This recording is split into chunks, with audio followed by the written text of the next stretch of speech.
Hello students, welcome to the PNT coaching classes learn easily and smartly. तो आज हम पढ़ने वाले हैं क्लास 10th हिंदी परीक्षा अध्ययन बोर्ड एग्जाम क्वेश्चन पेपर यानी कि बोर्ड परीक्षा प्रश्न पत्र 2023 के 4 नंबर वाले क्वेश्चन आंसर। तो चलिए करते हैं स्टार्ट।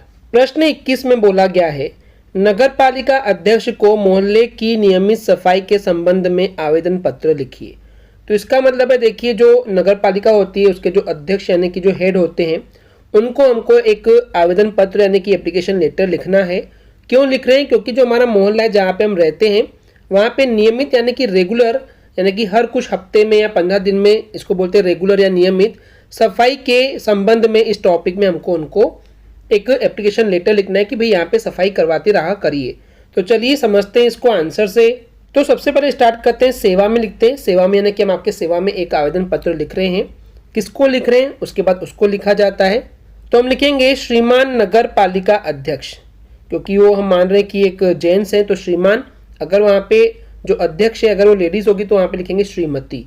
फिर लिख रहे हैं नगर पालिका अध्यक्ष जी। नाम नहीं लिखते हैं क्योंकि वहाँ पे हो सकता है कि नगर पालिका अध्यक्ष जो है वो चेंज होते रहे, तो हमको फिर प्रॉब्लम नहीं होनी चाहिए नाम के साथ, इसलिए कभी भी उसकी पोस्ट यानी जिसको हम लिख रहे हैं वो हम लिखते हैं यहाँ पे।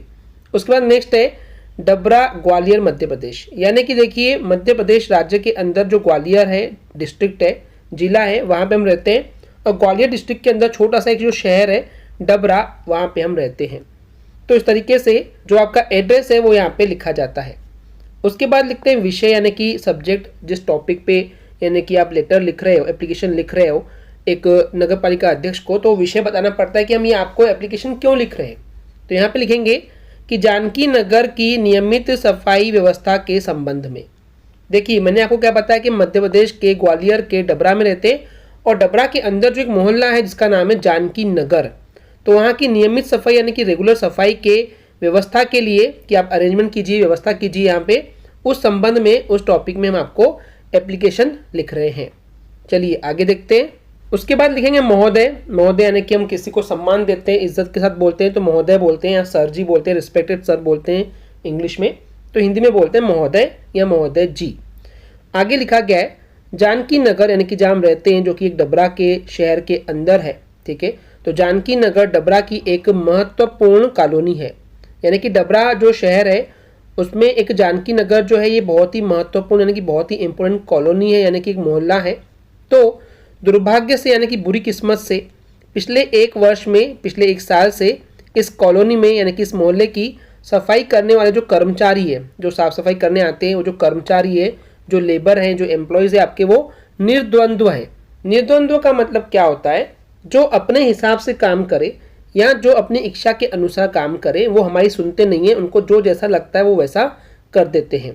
तो वही लिखा गया कि वे सफाई करने आते ही नहीं है। पहली बात तो वो आते ही नहीं है, और यदि आते भी हैं ना तो जहाँ तहाँ यानी कि जहाँ उनका मन करे वहाँ पे कुछ सफाई करके और चले जाते हैं, यानी कि पूरे मोहल्ले की अच्छे से सफाई बिल्कुल भी नहीं करते हैं।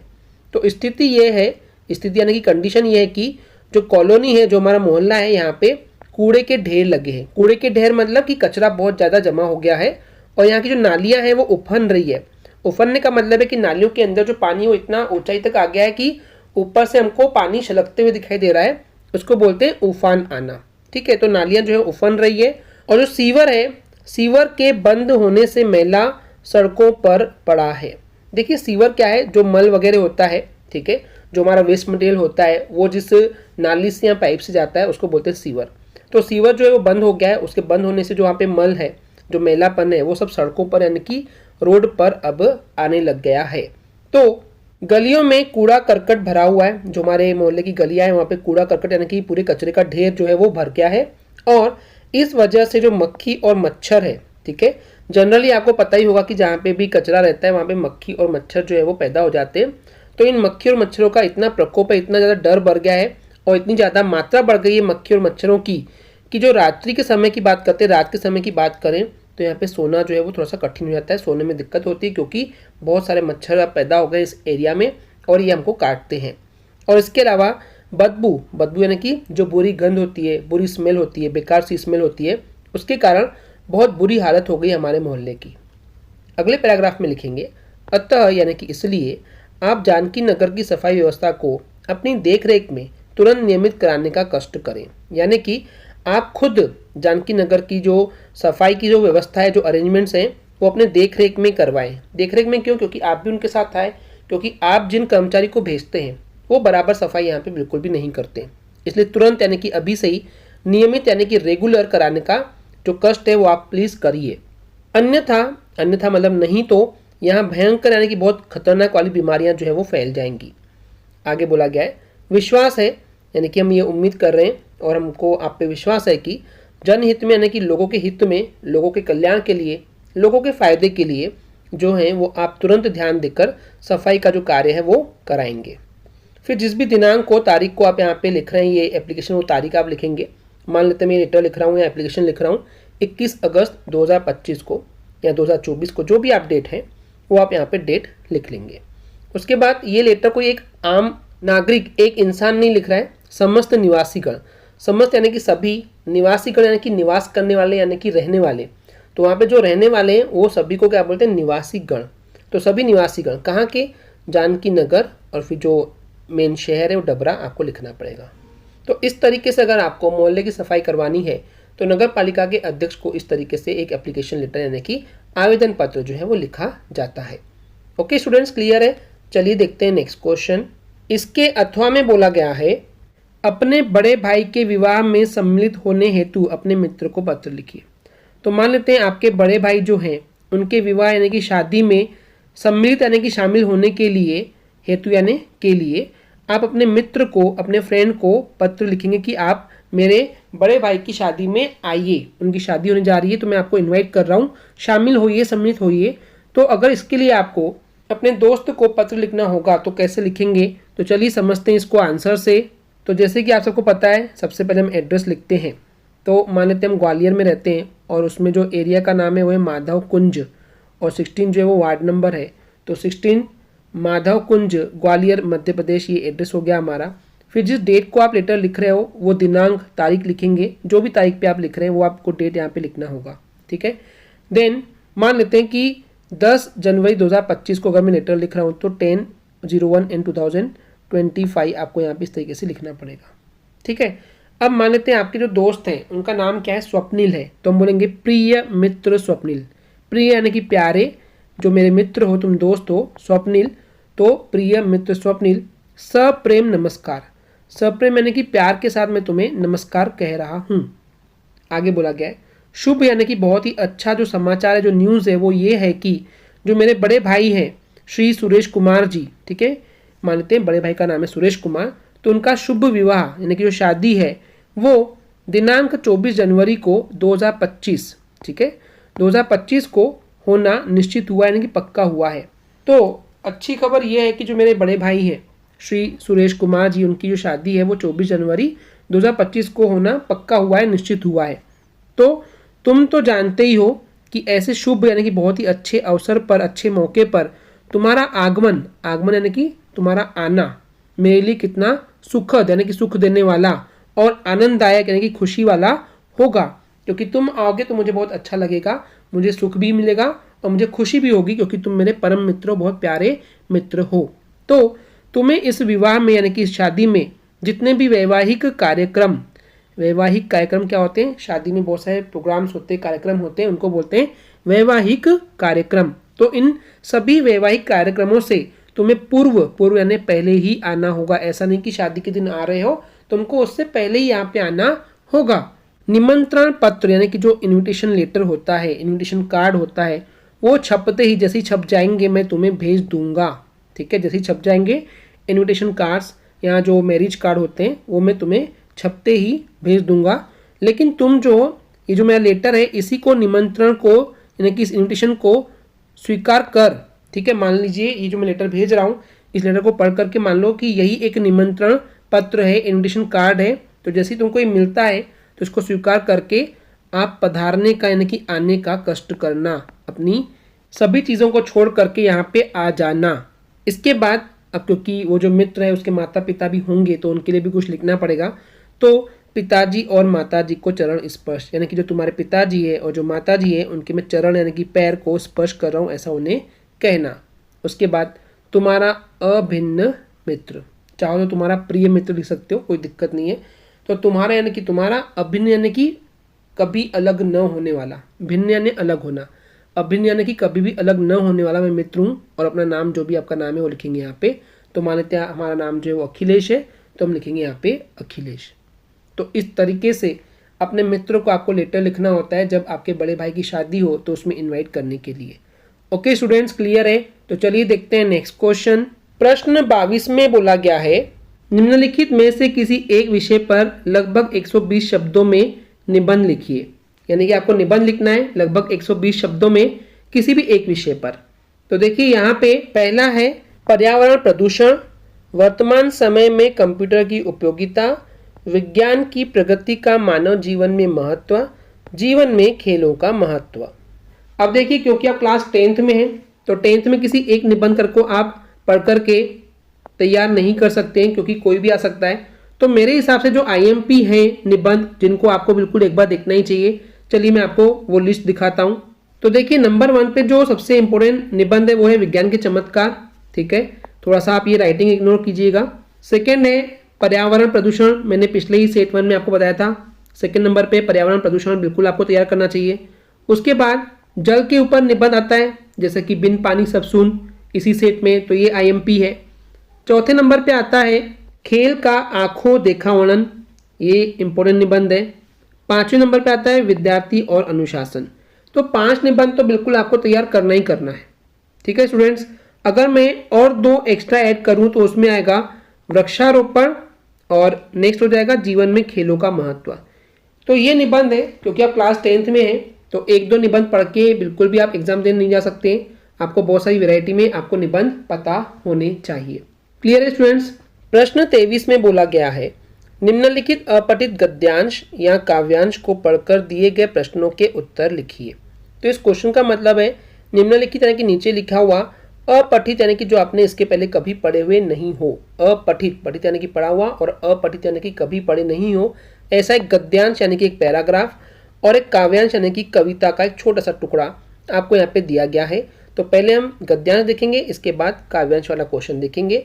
तो उसको पढ़ करके, जो ये गद्यांश दिया हुआ है और जो काव्यांश दिया हुआ है, इसको पढ़ करके उसके बाद जो नीचे दिए गए प्रश्न हैं उनके आपको उत्तर इसी पैराग्राफ में से, इसी गद्यांश में से या फिर इसी काव्यांश में से आपको ढूंढ करके देना है। तो देखिए ये हमारे पास गद्यांश दिया हुआ है, उसके बाद ये क्वेश्चंस दिए हुए। सबसे पहले इस गद्यांश को पढ़ते हैं और समझते हैं कि इसमें बोला क्या गया है। कभी कभी लक्ष्य बहुत दूर दिखाई देता है, यानी कि कभी कभी क्या होता है, जो आपका लक्ष्य है, जो आप पाना चाहते हो, उसी को हम बोलते हैं लक्ष्य, वो आपको बहुत दूर दिखाई देता है कि ऐसा लगता है कि वो लक्ष्य हमको आसानी से मिलने वाला नहीं है और उसको पाने के लिए हमको बहुत मेहनत करनी पड़ेगी, तब जाकर के वो हमको मिलेगा। तो जब संदेह होने लगता है, संदेह यानी कि डाउट होने लगता है कि हमको हमारा लक्ष्य कभी मिलेगा कि नहीं, तो इस लक्ष्य को प्राप्त कर लेंगे या नहीं, ये इस टाइप का हमको संदेह होने लगता है, डाउट होने लगता है कि लक्ष्य जो है, जो हम पाना चाहते हैं, इसको कभी प्राप्त कर भी पाएंगे कि नहीं। और कई बार जो लक्ष्य प्राप्ति के लिए अनेक प्रयास करने पर भी असफलता मिलती है।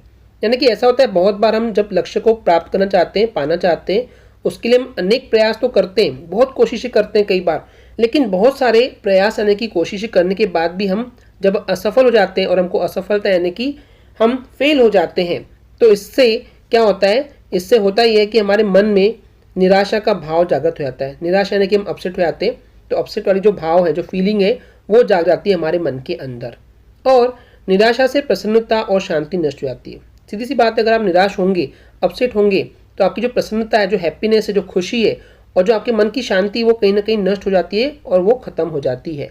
आगे बोला गया आशा, आशा यानी कि उम्मीद रखना। यही अगर हम उम्मीद रखते हैं कि हम कभी तो भी सफल होंगे और हम अपने लक्ष्य को पा लेंगे, तो हमें वो उत्साहित करती है। उत्साहित मतलब कि हमारा जोश बढ़ाती है कि नहीं, हम कर सकते हैं, हम उस लक्ष्य को पा सकते हैं। तो वही बोला गया कि जो निराशा का भाव है, जो ये अपसेट वाली फीलिंग है, ये कभी भी अकेले नहीं आती है। ठीक है, अपसेटनेस आएगा तो फिर कहीं ना कहीं उम्मीद भी आएगी, आशा भी होगी, निराशा भी होगी। उम्मीद भी होगी कि हम लक्ष्य को पा लेंगे, निराशा होगी कि नहीं यार, हमको मिल नहीं रहा है हमारा लक्ष्य, क्योंकि हम इतनी मेहनत कर रहे हैं, उसके बाद भी हमको मिल नहीं रहा है। उसके साथ ही हीनता की भावना का जन्म होता है। देखिए इसके साथ जब ये हमारे मन में संदेह होते हैं कि हमको हमारा लक्ष्य मिलेगा नहीं मिलेगा, बहुत मेहनत करते हैं फिर नहीं मिलता है, फिर हम अपसेट हो जाते हैं, तो उनके साथ ही हमारे अंदर हीनता की भावना, हीनता यानी कि कोई चीज़ की कमी होना या अपसेटनेस की और ज़्यादा सैडनेस की भावना आना, दुख होना, तो इस टाइप का जो है फीलिंग हमारे अंदर जन्म होती है, यानी कि जन्म लेती है। आगे बोला गया है असुरक्षा का भाव आता है, तनावों का बवंडर आ जाता है।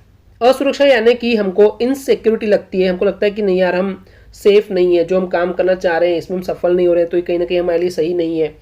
तो ये जो डाउट वाली सिचुएशन होती है इसको बोलते हैं असुरक्षा, यानी कि इनसिक्योरिटी फील होती है। इस टाइप की जो फीलिंग है, जो भाव है वो हमारे अंदर आ जाता है। इसके साथ ही तनाव यानी कि बहुत सारी स्ट्रेस, टेंशन जो है वो हमारे अंदर आ जाती है। इस तरीके से इन तनावों का, स्ट्रेस का, टेंशन का बवंडर यानी कि जो तूफान है वो आ जाता है और फिर हम बहुत ज़्यादा टेंशन में आ जाते हैं, तो उन उत्साहहीन हो जाता है।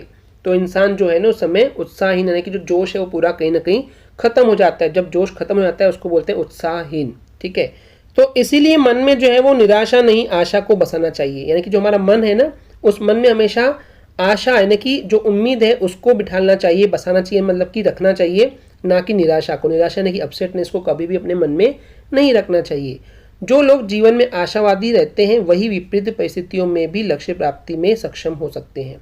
यानी कि ऐसे लोग जो अपने जीवन में हमेशा आशावादी रहते हैं, यानी कि आशा रखते हैं, जो लोग उम्मीद रखते हैं कि हाँ हम लक्ष्य प्राप्त कर लेंगे, इसको बोलते हैं आशावादी।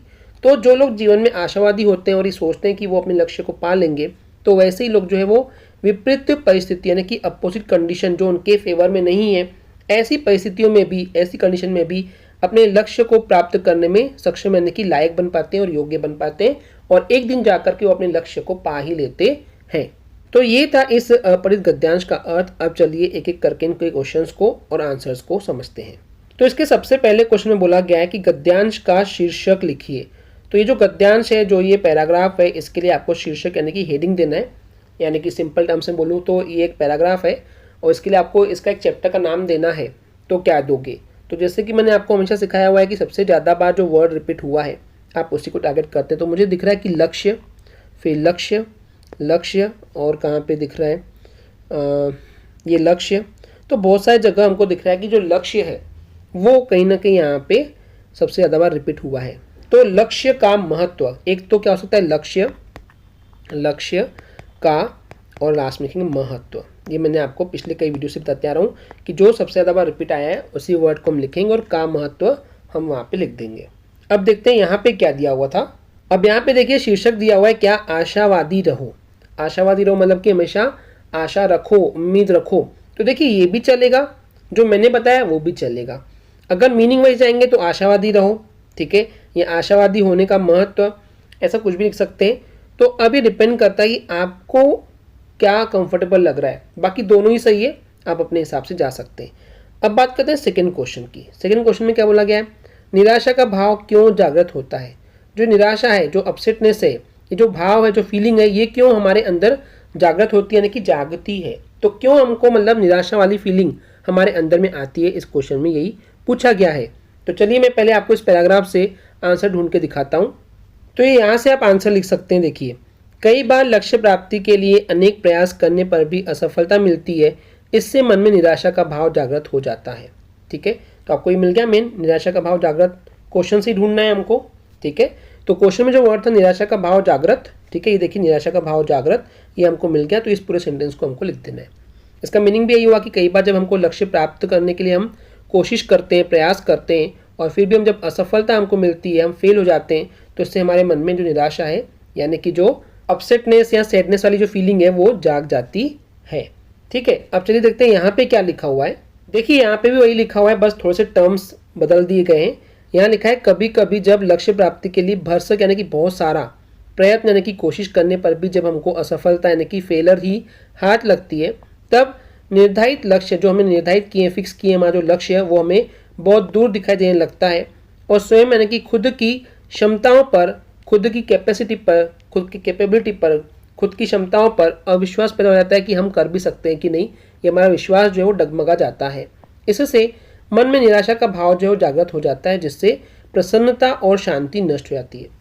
आप ये भी लिख सकते हैं स्टूडेंट्स, और जो मैंने बताया सिंपल टर्म्स में वो भी लिखेंगे तो भी आपको नंबर पूरे में से पूरे मिलेंगे। आप कंफ्यूज बिल्कुल भी मत होइए। अब चलिए बात करते हैं इसके थर्ड क्वेश्चन की। थर्ड क्वेश्चन में बोला गया है मन में आशा का भाव क्यों बनाए रखना चाहिए। तो हमारा जो मन है उसके अंदर आशा यानी कि उम्मीद का जो भाव है, जो फीलिंग है, उसको क्यों बनाए रखना चाहिए। तो अगर हम इस पैराग्राफ में से गद्यांश में से ढूंढेंगे तो आंसर है, देखिए यहाँ पे क्वेश्चन में मन में आशा का भाव, ठीक है, मन में आशा का भाव को हम क्या बोलते हैं, आशावाद भी बोलते हैं। तो ये पैराग्राफ आपका मेन होगा, ठीक है। तो चाहो तो सेम लाइन लिख सकते हो, जो लोग जीवन में आशावादी रहते हैं वही विपरीत परिस्थितियों में भी लक्ष्य प्राप्ति में सक्षम हो सकते हैं। या अगर थोड़ा सा बना करके लिखना चाहें तो कैसे लिखेंगे मैं आपको बताता हूँ कि मन में आशा का भाव बनाए रखना चाहिए, क्योंकि ऐसे लोग ही विपरीत परिस्थितियों में भी लक्ष्य प्राप्ति में सक्षम हो सकते हैं। ये भी चलेगा। यहाँ पे क्या लिखा हुआ है उसको भी देखते हैं कि जो निराशा के वातावरण में जो माहौल होता है, निराशा का, अपसेटनेस का, सैडनेस का, उसमें सदैव यानी कि हमेशा मन में आशा का भाव बनाए रखना चाहिए, क्योंकि आशा जो है, जो उम्मीद है, वही हमको उत्साहित करती है, हमको जोश देती है, एक पॉजिटिव थिंकिंग देती है कि हम कर सकते हैं। और जो लोग जीवन में आशावादी रहते हैं वही प्रतिकूल यानी कि हमारे खिलाफ जो परिस्थितियाँ हैं उसमें लक्ष्य भी प्राप्ति यानी कि लक्ष्य को प्राप्त करने में सफल हो जाते हैं, सक्सेसफुल हो जाते हैं। देखिए मीनिंग वही है स्टूडेंट्स, आप ये लिखेंगे तो भी चलेगा, जो दो अलग अलग एग्जाम्पल मैंने आंसर में और बताया वो भी चलेगा। जो आपको इजी लगता है आप वो चीज़ कर सकते हो। और वैसे भी अपठित गद्यांश में कोशिश ये करना चाहिए कि उसी पैराग्राफ में से, गद्यांश में से आपको आंसर ढूंढते आना चाहिए। क्लियर है स्टूडेंट्स? चलिए इसके अथवा में जो काव्यांश है उसको देखते हैं। तो इसके अथवा में एक ही काव्यांश दिया हुआ है, एक कविता दी हुई है। चलिए पहले इसको पढ़ के और समझने की कोशिश करते हैं। श्रम होता सबसे अमूल्य धन, सब जन खूब कमाते। तो श्रम का मतलब क्या होता है? परिश्रम, मेहनत करना। तो जो है हमारा जो श्रम है, जो हम मेहनत करते हैं, कोशिश करते हैं, यही हमारा सबसे ज़्यादा अमूल्य यानी कि कीमती धन है, यही सबसे मेन धन है हमारा, जो कि सब जन, सब लोग जो है वो खूब कमाते हैं, क्योंकि सब लोग जो मेहनत करते हैं। तो आगे बोला गया है, सब अशंक रहते अभाव से सब इच्छित सुख पाते। तो जिनको अशंक यानी कि शंका होती है, डाउट होती है कि मेहनत से वो कुछ कर सकते हैं कि नहीं, तो ऐसे सब लोग जो होते हैं वो हमेशा अभाव में रहते हैं। अभाव यानी कि उनको हमेशा चीज़ों की कमियां होती, क्योंकि वो मेहनत नहीं करते उन चीज़ों को पाने के लिए। और वो सब जो मेहनत करते हैं, तो जो मेहनत करते हैं वो जो इच्छित यानी कि जो सुख चाहते हैं, जो इनकी इच्छा रखते हैं, जिन सुख की इच्छा वो करते हैं, वो उनको सुख जो है वो पाते हैं, यानी कि मिल जाते हैं। कुल मिलाकर के जो मेहनत करेगा उसको सुख मिलेगा, और जो इस पर शंका करेगा, डाउट करेगा, उसको हमेशा से वो चीज़ें अभाव में रहेगी, कमी रहेगी जो वो इच्छा करते हैं पाने की। आगे बोला गया है, राजा प्रजा नहीं कुछ होता, होते मात्र मनुज ही। यहाँ बोला गया कि राजा यानी कि जो राजा होता है और प्रजा यानी कि जो जनता होती है। यहाँ पे राजा और जनता, कोई महान और कोई नीचा नहीं होता, सब राजा प्रजा सब एक ही है, क्योंकि ये सब जो है आखिर होते तो क्या है? मात्र मनुज, सिर्फ और सिर्फ मनुज ही होते हैं, यानी कि मनुष्य ही होते हैं, इंसान ही है, इसके अलावा कुछ नहीं, कोई राजा और प्रजा नहीं होता है। आगे बोला गया है, भाग्य लेख होता न मनुज का, होता कर्मठ भुज ही। यानी कि ये जो भाग्य लेख है, जो किस्मत वाला जो बात बोली जाती है, तो कोई भाग्य लेख नहीं होता है मनुष्य का। कुल मिलाकर के जो चीज़ होती है वो कर्मठ भुज, कर्मठ यानी कि जो हमारी भुज यानी कि जो भुजाएं, उस भुजाओं से जो हम कर्मठ यानी कि हमारा काम करते रहते हैं, मेहनत करते रहते हैं, वही हमको सफल करता है। कुल मिलाकर के श्रम बहुत जरूरी है, परिश्रम बहुत जरूरी है, मेहनत करना बहुत जरूरी है, अपना कार्य करना बहुत जरूरी है, इस कविता में बताया गया है। अब बात करते हैं इसके क्वेश्चंस की।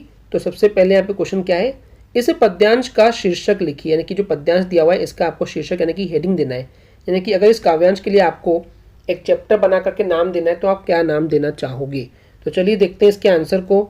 तो जैसे कि मैं आपको हमेशा बोलता हूँ कि जब शीर्षक ढूंढने की बात आती है तो सबसे ज़्यादा वर्ड यहाँ पे कौन सा आया हुआ है या किसकी तारीफ हुई है। तो देखिए सबसे पहली बात, सबसे ज़्यादा जो रिपीट वर्ड हुआ है वो श्रम है। श्रम यानी कि मेहनत करना, काम करना, कर्मठ यानी कि काम करना, ठीक है। तो यही वो मेन वर्ड है जो यहाँ पे आया है। तो श्रम की महत्ता या फिर श्रम का महत्व अगर लिखेंगे तो भी चलेगा सिंपल वर्ड्स में।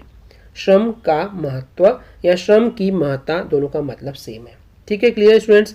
सेकंड क्वेश्चन को देखते हैं। सेकंड क्वेश्चन में बोला गया है, श्रम को कवि ने कैसा धन कहा है। देखिए जो श्रम है, जो मेहनत करना है, वो उसको कवि ने, जिसने इसको लिखा है, उसको कैसा धन कहा है। तो देखिए ये पहले इसमें आंसर है, श्रम होता सबसे अमूल्य धन। तो सिंपल अगर टर्म्स में अगर आप इसका आंसर लिखना चाहेंगे तो आप ये लिख सकते हैं कि श्रम को कवि ने अमूल्य धन कहा है। सिंपल टर्म्स में बिल्कुल आपको यहीं से आंसर मिल गया। अब देखते हैं यहाँ पे क्या लिखा हुआ है।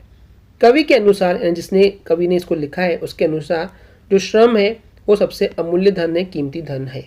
आगे एक्स्ट्रा में लिखा गया है कि श्रम से यानी कि मेहनत से ही हम समस्त प्रकार के, सभी प्रकार के सुख और ऐश्वर्य, सुख यानी कि हर सुख सुविधा, और ऐश्वर्य यानी कि समृद्धि, बहुत सारा धन अर्जित कर सकते हैं यानी कि कमा सकते हैं। और श्रम जो है, ये जो मेहनत है, वो हमारे उज्जवल भविष्य यानी कि शानदार भविष्य का निर्माण करता है, बनाता है। और वास्तव में अगर रियल में बात करें तो जो श्रम है, जो मेहनत है, यही सभी प्रकार की सफलता की कुंजी यानी कि चाबी है। अब देखिए स्टूडेंट्स, अगर आप चाहें तो इतना डिटेल लिख सकते हैं या फिर सिंपल जो मैंने बताया वो लिखेंगे तो भी आपको नंबर पूरे में से पूरे मिलेंगे।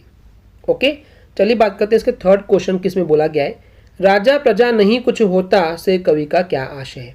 तो यहाँ पे जो लाइन आई थी, राजा प्रजा नहीं कुछ होता, यानी कि राजा और प्रजा कुछ नहीं होता है, सब एक जैसे मनुष्य ही है। तो इससे जो कवि है इसका क्या आशय यानी कि क्या अर्थ यहाँ पे बोला गया है। तो चलिए इसके आंसर को देखते हैं।